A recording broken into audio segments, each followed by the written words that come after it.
Alhamdulillahirabbil alamin. Wassalatu wassalamu ala asyrafil anbiya'i wal mursalin nabiyina Muhammadin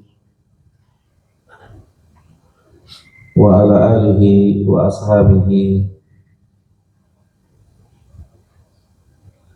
wa man sara ala nahjihi ila yaumiddin, amma ba'd.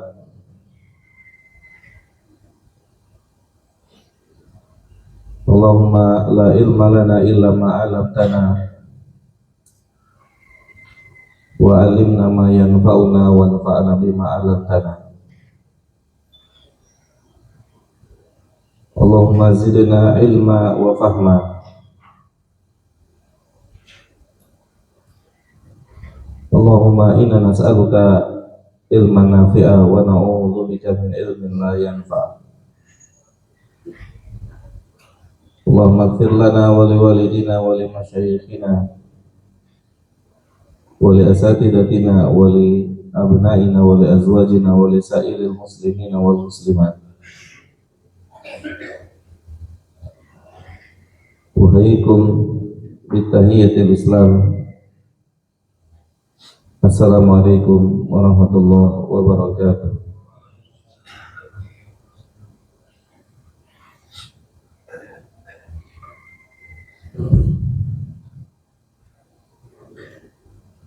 Alhamdulillah, jemaah yang dimuliakan oleh Allah Subhanahu wa taala, kita bersyukur pada Allah Subhanahu wa taala atas nikmat yang besar yang Allah berikan pada kita di pagi hari ini. Nikmat belajar ilmu agama yang bisa menjadi sebab berbagai macam kebaikan, datangnya kebaikan untuk kita di dunia dan di akhirat, dan juga bisa menjadi sebab diampuni dosa-dosa kita semua.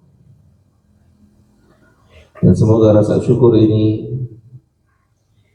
menjadi sebab pula Allah memberikan tambahan kenikmatan untuk kita. Insyaallah jamaah yang dimuliakan oleh Allah Subhanahu wa taala,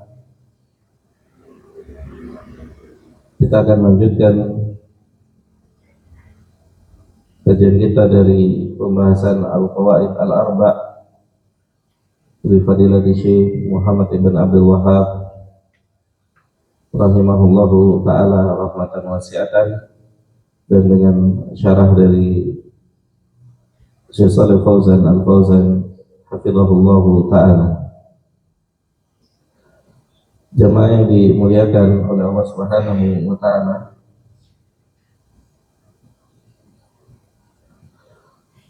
kita lanjutkan kajian kita dari surat Al-Baqarah pada ayat ke-109.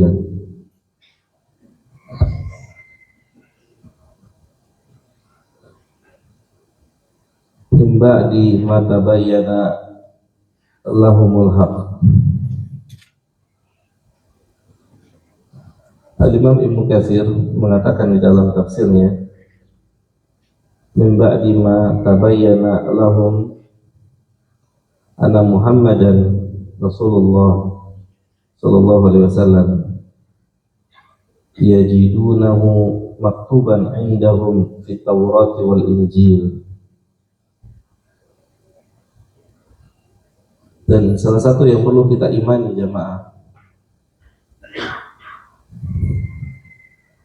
keputusan Allah menetapkan Nabi Muhammad SAW sebagai Nabi akhir zaman, sebagai Nabi yang terakhir, itu sudah dikabarkan oleh Allah Subhanahu wa taala di dalam Taurat dan Injil. Yang terlebih lagi bukan berasal dari golongan mereka, bukan dari golongan mereka. Maka bertambah hasad mereka, bertambah kebencian mereka.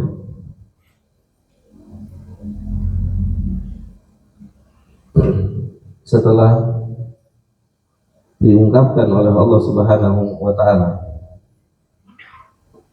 disebut oleh Allah Subhanahu wa taala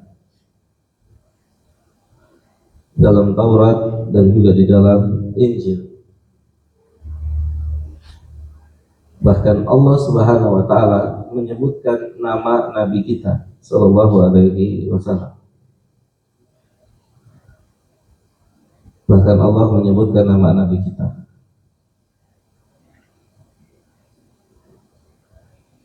Tertulis nama nabi kita di dalam kitab Taurat dan kitab Injil. Sebagaimana Allah terangkan dalam surat As-Saff,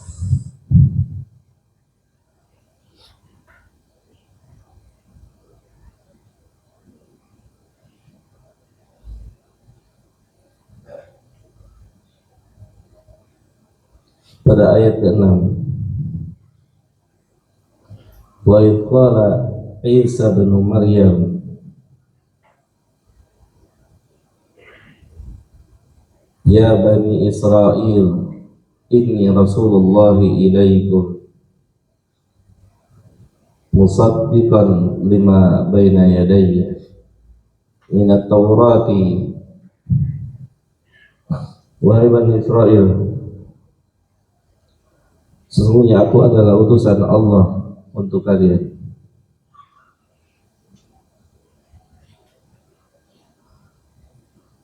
Kemudian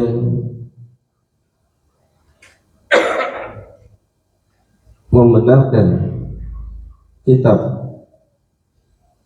yang turun sebelumku, yaitu Taurat, karena Nabi Isa alaihi salatu wassalam diturunkan bersama beliau kitab Injil. Kemudian mubasysyira, memberikan berita gembira,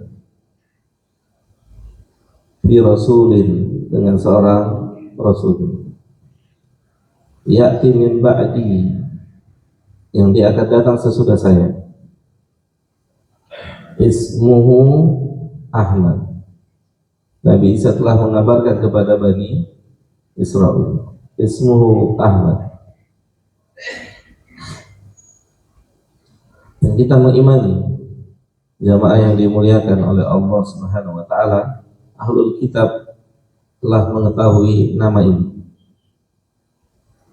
terutama para pendetanya, sebagaimana dijelaskan oleh para ulama, terutama para pendetanya, para ahlul ilmunya.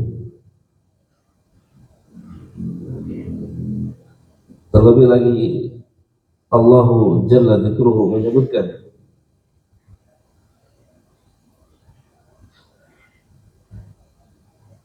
tentang Nabi kita Sallallahu Alaihi Wasallam yang dikenal oleh mereka dengan baik.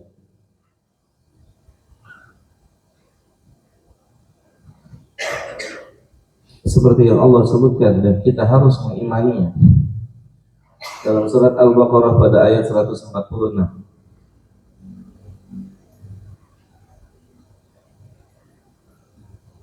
Allah menjelaskan alladzina atainahumul kitaba, alladzina atainahumul kitaba ya'rifunahu kama ya'rifuna abna'ahum. Pada surat Al-Baqarah ayat 146.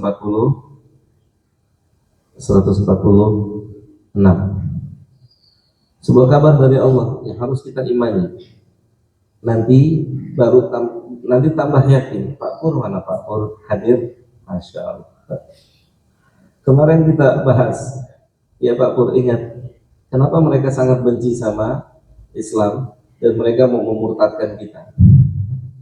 Wadda katsirun, kata Allah Subhanahu wa taala. Mayoritas mereka mau memurtadkan kita. Setelah apa? Setelah terang benderang, setelah nampak kebenaran ada pada agama ini. Nanti kita lihat. Allah mengatakan alladzina atainahumul kitaba ya'rifunahu kama ya'rifuna abna'ahum. kita mengimani kabar yang valid dari Allah Subhanahu wa taala ini. Apa kabarnya, Bapak hadirin? Allah mengabarkan orang-orang yang telah diberikan kitab sebelum Al-Quran, yaitu Taurat dan Injil. Mereka mengenal siapa? Nabi. Bahkan Allah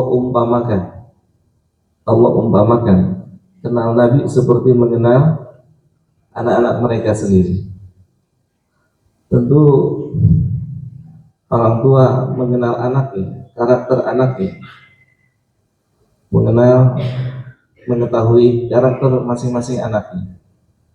Anak pertama seperti apa, anak kedua seperti apa. Paham?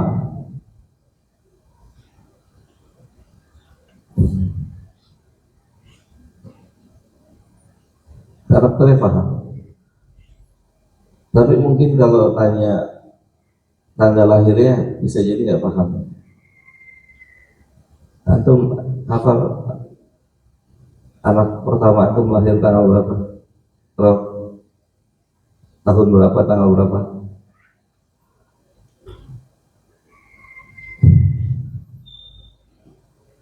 Masih hafal? Ada yang hafal, ada yang tidak. Pak Pur, anak pertama lahir tahun? Nggak tahu. Bulannya? Ya mungkin kalau kita tanya mengenai tanggal, bulan, tahun, mungkin kita lupa. Tapi kalau karakter, kita tahu. Yang pertama seperti apa, yang kedua seperti apa, yang ketiga seperti apa, yang keempat. Yo, anak pertama tahun berapa? Telepon ibunya dulu. Nih, yang anak pertama.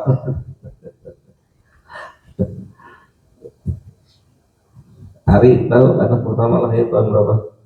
Tanggalnya? Benar. Anak tanya terus cocoknya sama istri. Benar ya. Tapi di sini Allah sebutkan karakter. Kata Allah Subhanahu wa taala, ya'rifuna abna'ahum kama ya'rifuna abna'ahum. Terus kemudian lihat firman Allah lanjutannya. Wa inna fariqan minhum la yaktumunal haqqa wa hum ya'lamun. Tuh Allah bilang tentang mereka. Pasti sebagian mereka, sebagian dari yang tahu itu, yang tahu siapa Nabi Muhammad SAW, terutama dari kalangan pendeta ahlul ilmunya, karena yang bisa bacakan mereka, yang bisa baca mereka. Dan Allah sudah mengabarkan wa inna fariqan minhum la yaktumunal haqqa. Pasti di antara mereka akan menyembunyikan kebenaran ini. Akan menyembunyikan kebenaran ini. Dan mereka menyembunyikan dalam kondisi tahu, sengaja. Memang mereka menyembunyikan. Mereka menghalangi manusia dari jalan Allah, jalan kebenaran.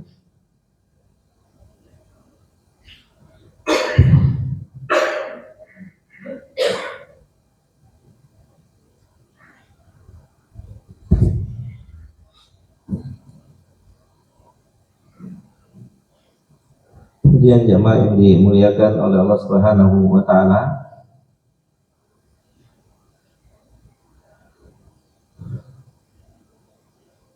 berikutnya Allah mengabarkan tentang mereka. Setelah sebagian mereka mengetahui kebenaran berada pada Islam. Apa yang mereka lakukan setelah mereka menyembunyikan kebenarannya? Bagaimana cara mereka menjaga manusia agar tidak masuk dalam Islam? dan juga agar orang Islam bisa murtad, agar orang Islam bisa murtad. Apa yang mereka lakukan? Apa yang mereka kerjakan? Allah kabarkan dalam surat Al-Anfal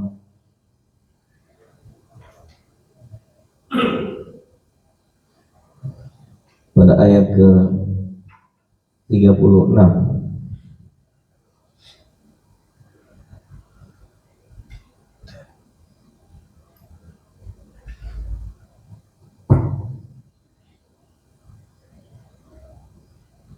Innal ladzina kafaru yunfikuna amwalahum, mereka keluarkan harta mereka.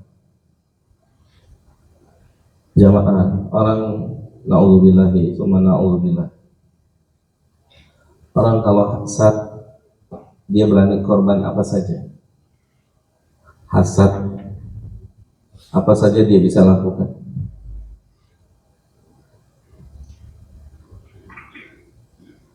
Ya, orang kalau sudah berpenyakit hasad itu bisa mengalahkan ilmu. Kalau seseorang berpenyakit hasad,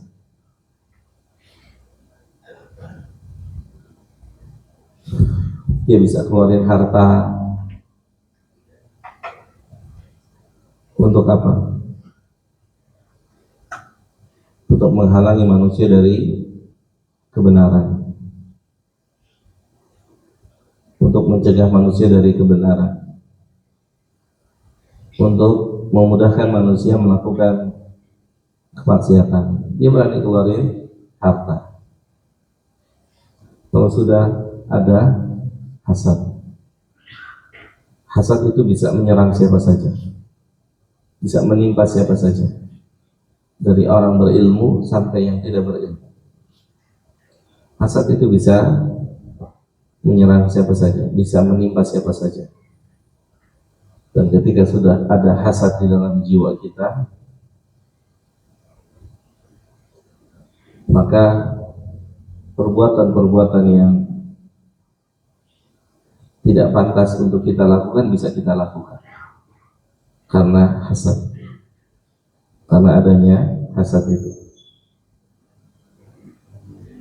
Jika kita tidak suka sama seseorang karena persaingan bisnis, kita belajar, dia belajar, ada hasad di hati kita, tidak tertutup kemungkinan kita datang ke dukun,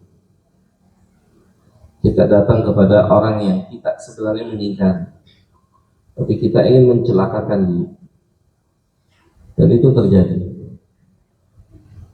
Bukan kita nggak tahu kalau datang ke dukun itu dilarang, tapi karena apa? Karena hasad kita datang ke dukun,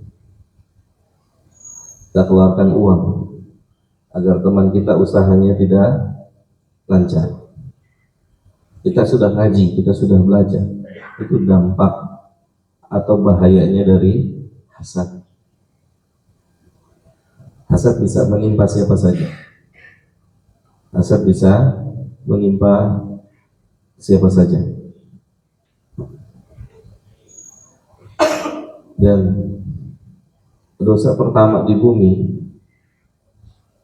itu adalah dosa berawal dari hasad yang terjadi antara Qabil dan Habil. Terjadi antara Qabil dan Habil. Maka akhirnya hasad itu membinasakan salah satunya. Oleh karena itu banyaklah berdoa kepada Allah Subhanahu wa taala agar Allah menghilangkan berbagai macam penyakit hasad atau penyakit hati di dalam hati kita. Hasad melihat pasangan rumah tangga yang harmonis, akur, anak-anaknya soleh, anak-anaknya soleha. Tapi kalau ada hasad, ada aja celah untuk menjatuhkannya, merendahkannya, karena adanya hasad. Dan ada hasad di dalam hati seseorang. Karena kita berbicara tentang hasad, Syekh Sulaiman Ar-Ruhaili pernah ditanya apa obatnya, dan setiap kita bisa terjangkit penyakit hasad.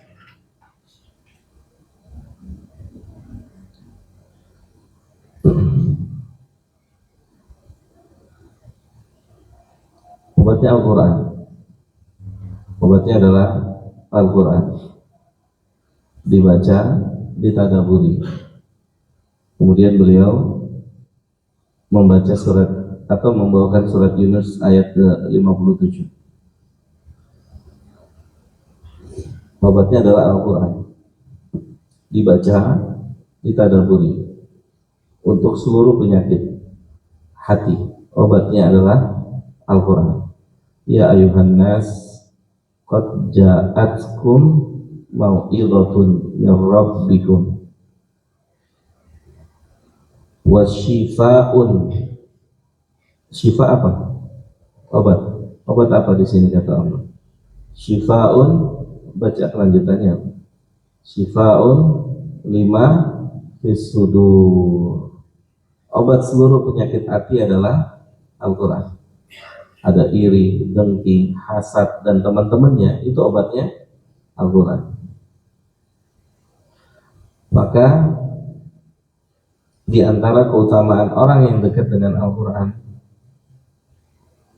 yang benar-benar dekat dengan Al-Quran, baik membacanya, mentadaburinya, meresapinya, itu akan Allah jauhkan dari sifat hasad. Dan ada obatnya yang lain. Kata Syekh Sulaiman, beliau mengatakan obatnya Quran. Antum baca, baik antum membaca, antum mentadaburi, meresapinya. Yakin, kita semua punya penyakit hati. Dan saat kita membaca Al-Quran, berdoa sama Allah, berharap semoga apa yang kita baca menjadi salah satu penyebab hilangnya penyakit-penyakit hati. Sambil meniatkan demikian, semoga yang kita baca, huruf-huruf yang kita baca, ayat-ayat yang kita baca bisa membersihkan hati kita. Karena Allah mengatakan syifa'un lima fis sudur. Syifa'un lima fis sudur. Yang Allah turunkan, Allah mengatakan kepada manusia, telah datang kepada kalian mau'izah, peringatan dari sisi Allah, itu Al-Quran. Dan juga Al-Quran sebagai apa? Obat, penawar. Untuk apa? Untuk hati dan seluruh penyakit-penyakitnya. Dan Al-Quran sebagai petunjuk. Al-Quran sebagai rahmat untuk orang-orang yang beriman, orang-orang yang beriman. Maka beliau ketika ditanya, setelah antum berdoa maksimal sama Allah, semoga Allah hilangkan penyakit hasad. Karena bisa jadi jamaah, penyakit ini tidak kita tangani sehingga penyakit ini tetap ada pada diri kita. Bertahun-tahun dia tetap menetap di hati kita. Ya, berbeda dengan penyakit lahiriah. Seperti dikatakan oleh para ulama, manusia ketika merasakan penyakit lahiriah, luka, sleo, dan yang lain-lain, itu segera untuk mencari obatnya atau penanganannya. Tapi untuk penyakit-penyakit yang ada di dalam hati, ya, manusia tidak gercep untuk apa? Membersihkannya. Padahal manusia menghadap Allah itu harus membawa hati yang bersih, qalbun salim. Itu yang harus dia bawa. Ya, makanya di antara tujuan kita menuntut ilmu, di antara tujuan kita belajar, beramal, semoga Allah berikan kita hati yang bersih. Hati yang bersih dari syirik, ya, hati yang bersih dari iri, hasad, dengki, dan seluruh penyakitnya. Itu tujuan, di antara tujuan utama menuntut ilmu adalah membersihkan hati dari berbagai macam penyakit-penyakitnya. Dan obatnya adalah Al-Quran. Obatnya Al-Quran. Wa syifa'un lima fis sudur. Obatnya adalah Al-Quranul Karim.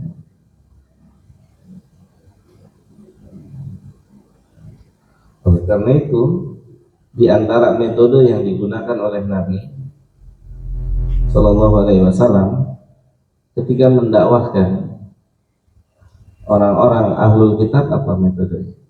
Membacakan Al-Quran. Di antara metodenya dibacain Al-Quran, biar dengar Al-Quran, karena Al-Quran bukan kalam manusia, ya, karena Al-Quran bukan kalamnya manusia, dia kalam Allah yang terdapat bukti beberapa sahabat Nabi Shallallahu Alaihi Wasallam masuk Islam setelah mendengarkan Al-Quran. Beberapa sahabat Nabi masuk Islam setelah mendengar Al-Quran. Didengarkan, dibacakan Al-Quran padanya, dibacain. Karena dia kalam Allah, bukan kalam manusia. Dia nggak bisa dibuat-buat. Dia nggak bisa dibuat-buat. Dan manusia pada fitrahnya bisa menerima kalam Allah itu. Bisa menerima kalam Allah pada fitrahnya. Dan itu salah satu metode Nabi Shallallahu Alaihi Wasallam ketika mendakwahkan ahlul kitab, dibacakan ayat.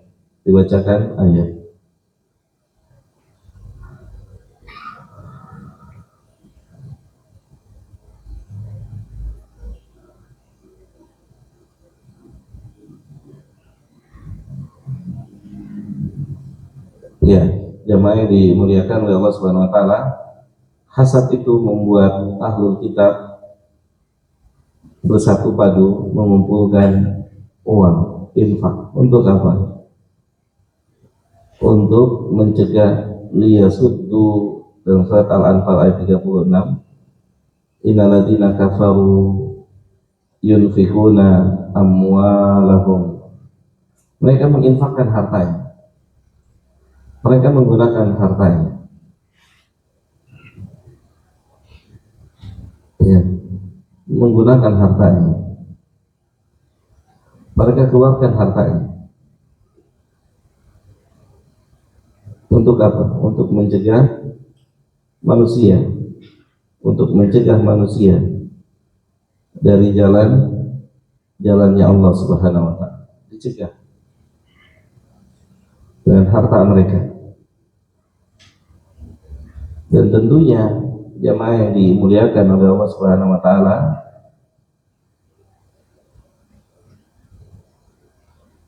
ini semua dikarenakan adanya penyakit hasad tadi. Setelah terbukti apa? Nabi kita Muhammad SAW adalah Nabi yang terakhir dan bukan dari golongan mereka. Kemudian agama ini adalah agama yang terakhir yang dibawa oleh Nabi SAW secara khusus. Kemudian sebagian mereka diajak oleh Nabi untuk masuk ke dalam agama ini,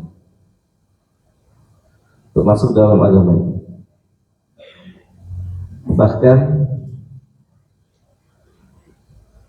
mereka ditawarkan dua kebaikan jika mereka mau menerima kebenaran. Kebaikan apa maksudnya? Mereka ditawarkan dua kebaikan. Kebaikan apa? Jika mereka mau menerima agama ini. Kebaikan yang pertama, kebaikan semasa mereka kafir akan diterima. Kebaikan yang kedua, kebaikan sesudah mereka masuk Islam. Mereka ditawarkan dua kebaikan. Dan ini ditanyakan oleh salah seorang sahabat. Ya, sahabat tanya sama Nabi, ya Rasulullah, kalau kami ya, masuk Islam, bersyahadat, amal kami yang dulu terhitung sebagai pahala atau tidak? Terhitung sebagai pahala atau tidak? Maka Nabi mengatakan SAW, iya. Salah seorang sahabat bertanya pada Nabi SAW, Hakim bin Hizam, dia bertanya sama Nabi, iya. Dan kalau antum masuk Islam, antum dapat kebaikan lagi, 2 kebaikan. Akan tapi itulah hasad, itulah hasad. Hanya beberapa dari pendeta-pendeta itu yang beriman masuk Islam. Di antaranya siapa? Siapa? Jadi sahabat Nabi. Ada yang tahu? Saya kasih aqua satu. Pendeta masuk Islam. Dia rahibnya Nasara, Yahudi. Abdus Salam radhiyallahu ta'ala anhu. Masuk Islam. Tapi keumuman pendeta menyembunyikan kebenaran. Menyembunyikan kebenaran. Dan ini harus diimani, jemaah, harus diimani. Karena kita berjalan dalam kehidupan sehari-hari bersama mereka.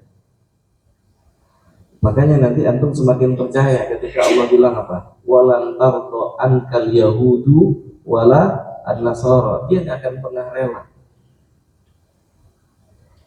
Nggak akan pernah rela apapun. Dia nggak akan pernah rela. Kita ini kayak gini tuh nggak rela. Makanya kan yang paling dikhawatirkan oleh mereka orang Islam yang taat atau tidak taat. Yang taat, yang dikhawatirkan sama mereka itu orang Islam yang taat.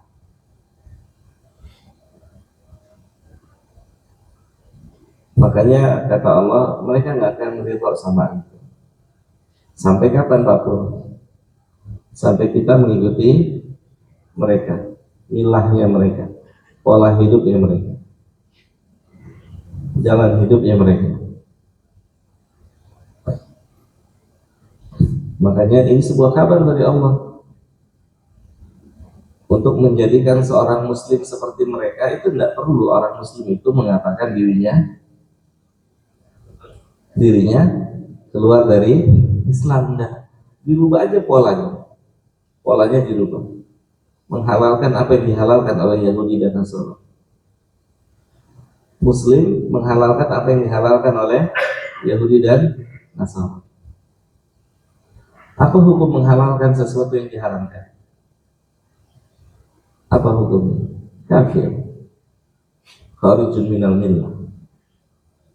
Dia lebih besar dosanya dari dosa, lebih besar dari dosanya hanya sekedar mengkonsumsi.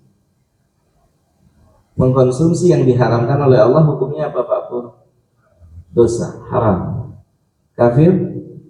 Tidak. Kenapa tidak kafir? Karena tidak menghalalkan. Dan ini masuk, dan sekarang mereka sudah mulai masuk ke sini. Coba, ada atau tidak di antara kita orang Islam menghalalkan pacaran?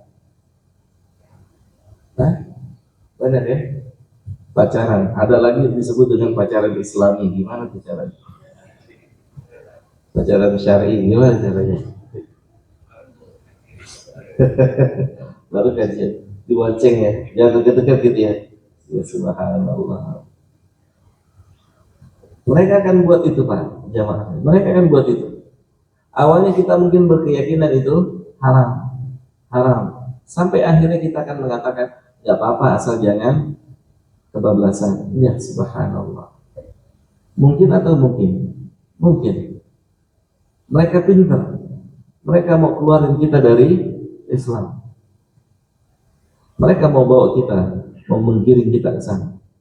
Makanya inilah antisipasi yang dikatakan oleh para ulama. Saya dengar ini kurang lebih tahun 2004 ketika daurah itu. Kata Syekh, antum hati-hati para pemuda. orang-orang kafir mau merusak antum lewat 3 hal. Satu apa? Song itu apa? Musik. Dia mau merusak kita lewat situ. Song. Dua apa? Seks, pacaran. 3 apa? Sport, olahraga. Dia mau merusak kita lewat situ. Gitu.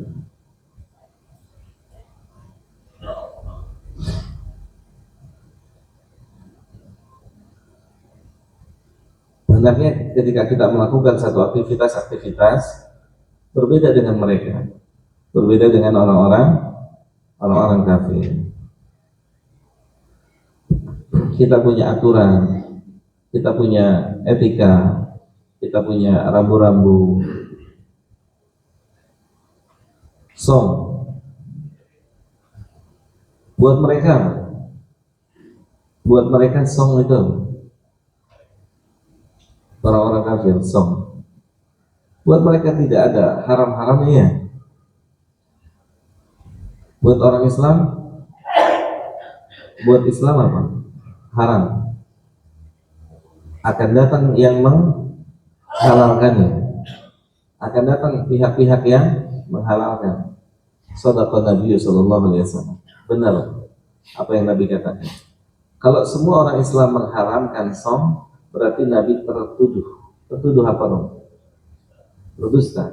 Karena beliau telah mengatakan, saya pun akan datang satu masa dari umat beliau, dari golongan beliau yang menghalalkan som, dan terjadi. Jadi ketika kita mendengar ada sekelompok pihak dari orang Islam menghalalkan ini, maka kita mengatakan apa? Shadaqan Nabi sallallahu alaihi wasallam. Maha benar Nabi dengan sabdanya. Seks, Islam membolehkan menikah, sahih? 1, 2, 3, 4, ya papur ya? Berapa papur? Allah sebutkan pertama berapa? Masna, wa sulasa, wa ruba, 2, 3, 4, wa in khiftum. Kata Allah, kalau antum takut, berapa? Kita di sini muwahhid semua. Ada yang sudah musanna? Ada yang kita di sini muwahhid.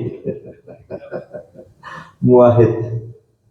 Ya lapor ya, muwahhid. Maksudnya muwahhid dirinya satu. Bukan muwahhid ahli tauhid. Atau ada praktisi di sini, Don?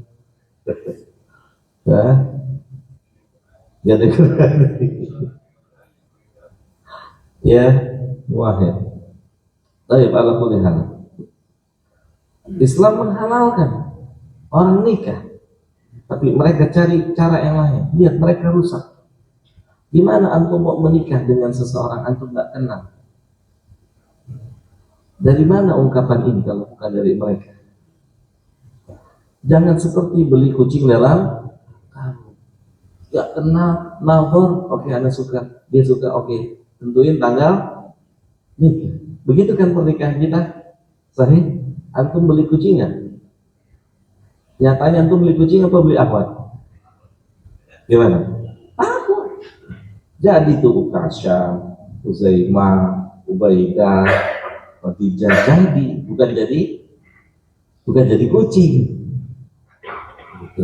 Anda rasa ada sebagian antum yang melakukan proses nikahnya seperti ini? Lihat, suka, nikah.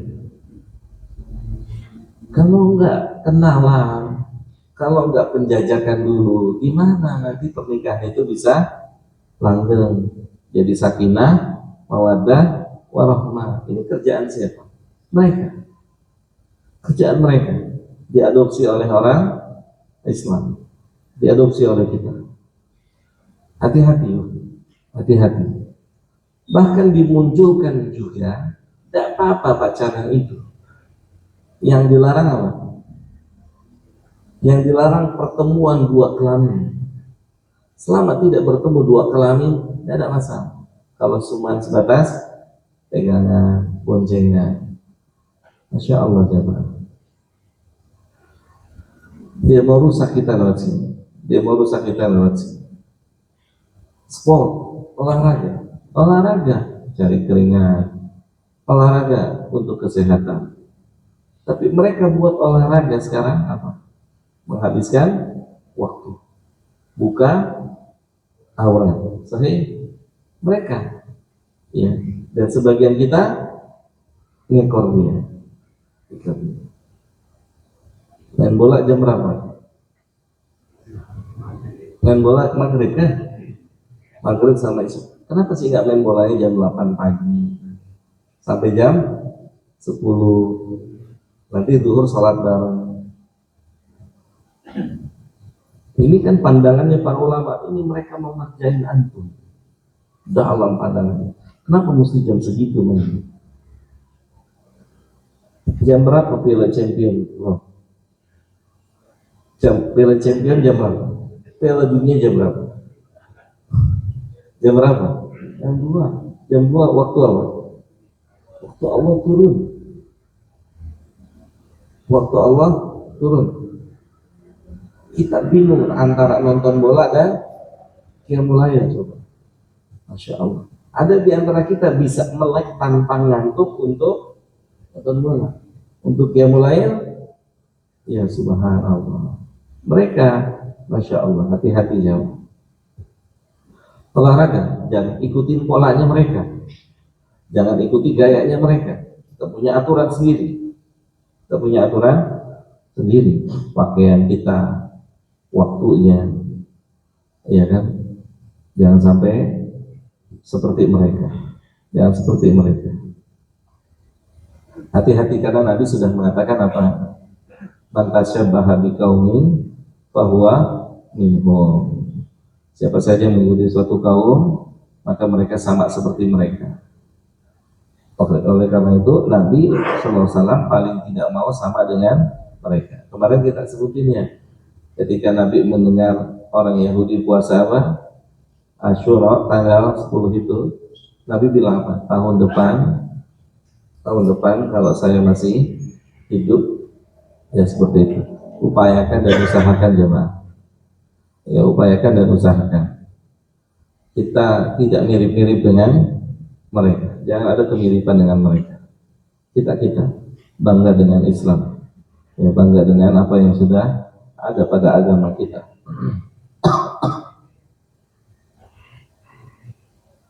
Dia mau keluarkan hartanya. Untuk apa? Untuk menghalangi manusia dari jalannya Allah Subhanahu wa taala. Untuk menghalangi manusia dari jalan-jalannya Allah Subhanahu wa taala. Diperhatikan agar ini sama-sama kita memperhatikannya. Jaga diri kita, jaga keluarga kita sebagai amanah yang Allah amanahkan untuk kita semua. Jaga ku anfusakum wa ahlikum. Mengidolakan mereka. Apa hukumnya mengidolakan mereka? Tidak sedikit orang Islam mengidolakan mereka, beli fotonya, tempel di kamar. Udah gitu pakai salib. Sahih? Pakai salib yang diidolakan. Lagi buka baju, pakai salib. Salib masuk rumah antum nggak sadar. Padahal salib itu akan dihancurkan besok oleh Nabi Isa. Kita tidak sadar. Kamar salib. Itu kaum muslimin, hati-hati. Semoga Allah jaga kita dan semuanya. Semoga bermanfaat. Wassallallahu ala nabiyyina Muhammadin wa ala alihi wa sahbihi ajma'in. Subhanakallahumma bihamdika asyhadu an la ilaha illa anta astaghfiruka wa atubu ilaika. Assalamualaikum warahmatullahi wabarakatuh.